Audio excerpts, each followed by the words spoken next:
ika-8 kabanata. Kaya nga, wala nang hatol na parusa sa mga taong nakipag-isa na kay Kristo Jesus.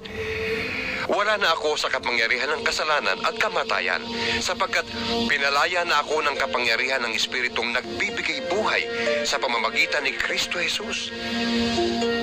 Ginawa ng Diyos ang hindi kayang gawin ng kautusan dahil sa likas na kahinaan ng tao. Isinugo niya ang kanyang sariling anak sa anyo ng taong makasalanan upang pawiin ang kasalanan. Sa gayon, hinatulan na niya ang kasalanang umaalipin sa tao. Ginawa ito ng Diyos upang ang hinihingi ng kautusan ay matupad na sa atin na namumuhay ayon sa Espiritu at hindi ayon sa hilig ng laman. Ang mga namumuhay ayon sa hilig ng laman ay walang pinapahalagahan kundi ang mga bagay na ukol sa laman.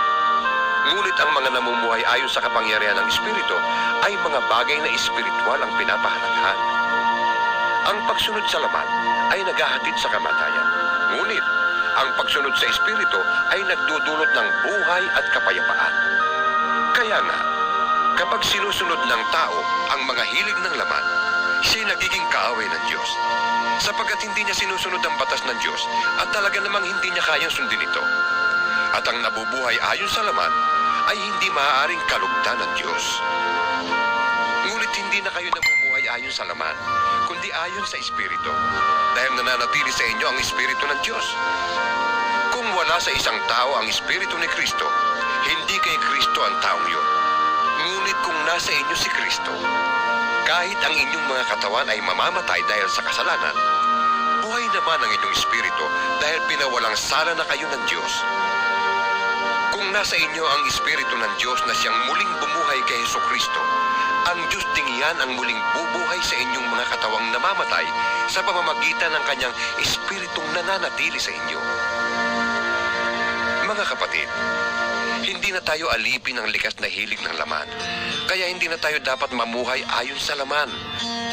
Sapagkat mamamatay kayo kung namumuhay kayo sa laman, ngunit kung pinapatay ninyo sa pamamagitan ng Espiritu ang mga gawa ng laman, mabubuhay kayo. Ang lahat ng pinapatnubayan ng Espiritu ng Diyos ay mga anak ng Diyos. Sapagkat hindi ibinigay sa inyo ng Diyos ang Espiritu upang kayo'y gawing mga aliping namumuhay sa takot. Sa halip, ibinigay sa inyo ang Espiritu upang kayo'y gawing mga anak ng Diyos. Kaya nakakatawag tayo sa Kanya ng Ama, Ama ko. Ang Espiritu ang nagpapatotoo, kasama ng ating Espiritu, na tayo'y mga anak ng Diyos.